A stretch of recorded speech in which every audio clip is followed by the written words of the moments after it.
तो बेटा आज की इम्पोर्टेंट क्लास में हम आपको सिर्फ 3 बातें पढ़ाने जा रहे हैं, 3 हेडिंग्स बताएंगे बस। बहुत आसान है, अगर आप ध्यान देंगे तो आपको 1 से 1.5 मिनट में सब समझ में आ जाएगा। पहली हेडिंग आज मैं आपको पढ़ा रहा हूं अणु संख्यक गुण। ये अणु संख्यक गुण क्या होता है, पूरा कंसंट्रेशन लगाना है, कोई बात नहीं, कोई टॉकिंग नहीं।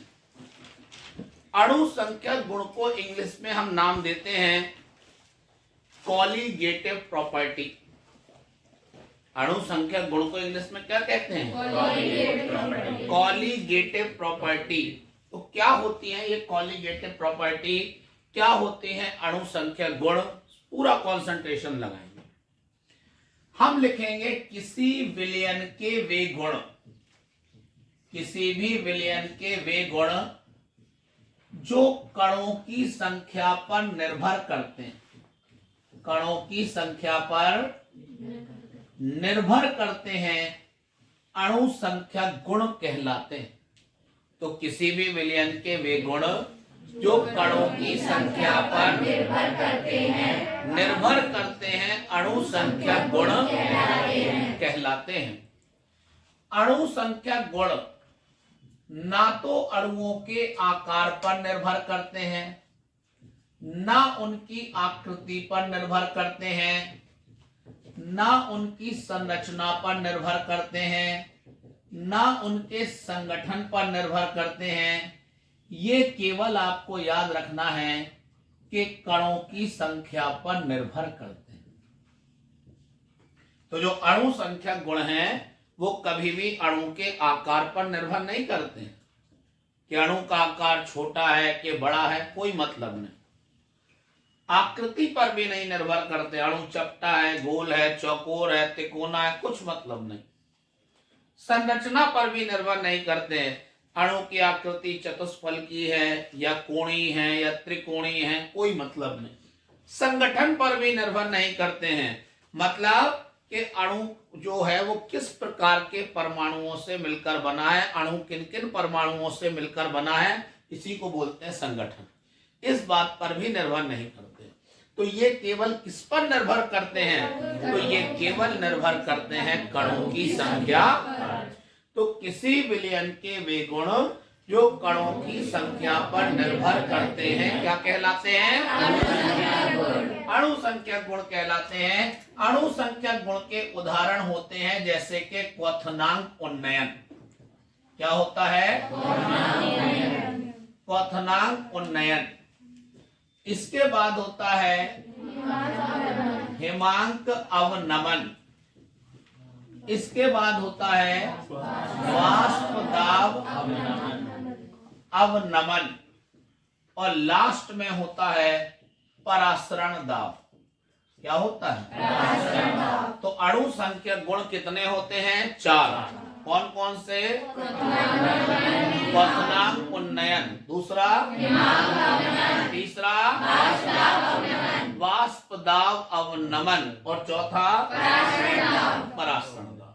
तो अगर कोई आपसे कहता है कि अणु संख्यक गुण क्या है, तो मुझे नहीं लगता है कि आपके अंदर कॉन्फिडेंस नहीं आएगा बताने में। बहुत आसान है, बहुत मजे से इंटरेस्टिंग तरीके से मुस्कुरा के आपको आंसर दे देना चाहिए कि किसी विलयन के वे गुण जो कणों की संख्या पर निर्भर करते हैं क्या कहलाते हैं?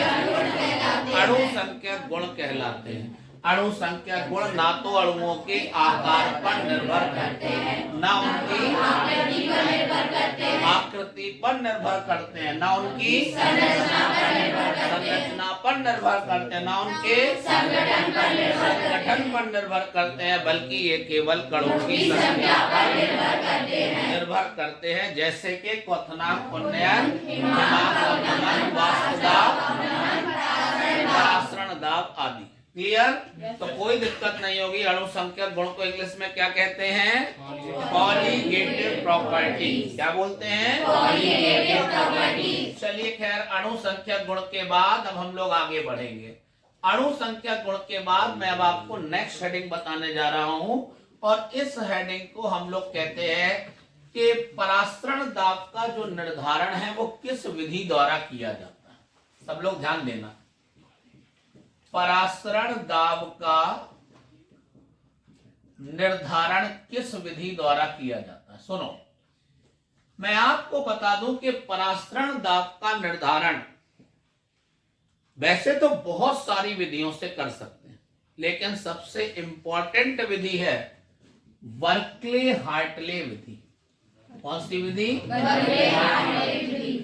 जो बर्कले हार्टले विधि है बेटा, ये अपने हार्टले, बर्कले हार्टले विधि जो है ये परासरण दाब के निर्धारण की सबसे अच्छी विधि मानी जाती है। बहुत सारी विधियां हैं, लेकिन बर्कले हार्टले विधि जो है ये परासरण दाब के निर्धारण की सबसे अच्छी विधि मानी जाती है।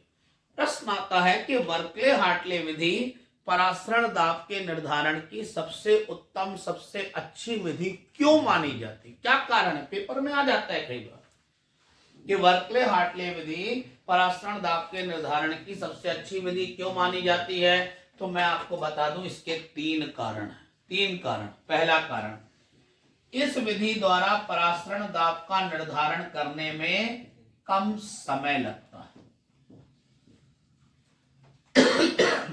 ये जो विधि है, इस विधि में परासरण दाब का निर्धारण करने में कम समय लगता है। दूसरी बात, दाब डालने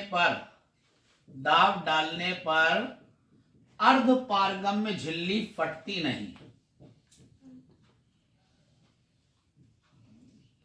दाब डालने पर अर्ध पारगम्य झिल्ली, मैंने बोला फटती नहीं। मैं आपको बता दूं, परासरण दाब निर्धारण की जो अन्य विधियां, उनमें कई बार ऐसा होता है जब आप पिस्टन से दाब डालते हैं तो अर्ध पारगम्य झिल्ली के फटने की संभावना रहती है, लेकिन इस विधि में दाब डालने पर अर्ध पारगम्य झिल्ली फटती नहीं। नंबर तीसरी बात, विलयन की सांद्रता परिवर्तित नहीं होती। विलयन की सांद्रता परिवर्तित नहीं होती। तो विलयन की सांद्रता परिवर्तित नहीं होती। तो अगर कोई पूछे कि परासरण दाब के निर्धारण की सबसे अच्छी विधि कौन सी है, तो नाम क्या आएगा? Berkeley Hartley. क्यों अच्छी है, कारण क्या है? क्योंकि इस विधि में परासरण दाब का निर्धारण करने में दूसरी बात है, दाब डालने पर अर्ध पारगम्य झिल्ली फटती नहीं है। और तीसरी बात है, विलयन की सांद्रता परिवर्तित नहीं होती है। यही 3 कारण हैं बर्कले हार्टले विधि के अच्छे होने के। कोई दिक्कत? एक चीज मैं आपको और बताऊंगा, एक पॉइंट बता रहा हूं, सुना सुनाया है, मैच करता हुआ। आपने क्या लाल रक्त कणिका का नाम सुना है? लाल रक्त कणिका, इसे हम लाल रक्त कोशिका भी बोल देते हैं। शॉर्ट में इसे हम बोलते हैं आरबीसी। क्या बोलते हैं? RBC, red blood cell. RBC का full form red blood cell. बेटा, आरबीसी को जब आप पानी में डालते हैं तो आप क्या देखते हैं? वो फूल जाती है। आरबीसी को जब आप पानी में डालते हैं तो क्या हो जाती है? और जब इसी आरबीसी को आप नमक के विलयन में डालते हैं तो सिकुड़ जाती है। तो यहां भी प्रश्न बन जाता है कि आखिर ऐसा क्यों हो रहा है कि जब आप आरबीसी को पानी में डाल रहे हैं तो वो फूल रही है, नमक के विलयन में डाल रहे हैं तो सिकुड़ रही है, ऐसा क्यों होता? तो मैं आपको इसका कारण बताने जा रहा हूं। बेटा, आरबीसी के अंदर जो द्रव भरा होता है उसकी सांद्रता पानी से ज्यादा होती है।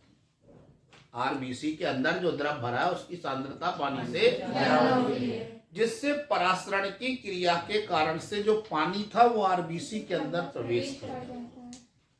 पानी कहाँ प्रवेश करता है? और आरबीसी फूल जाती। लेकिन जो नमक का विलयन है, आप मैं कई बार बता चुका हूं कि नमक के विलयन की सांद्रता जो है वो आरबीसी के अंदर भरे द्रव से ज्यादा है। जिससे परासरण की क्रिया के कारण से आरबीसी के अंदर का जो पानी था वो बाहर आ जाता है और आरबीसी सिकुड़ जाता है। क्या आप जानते हैं इस क्रिया को क्या कहते हैं?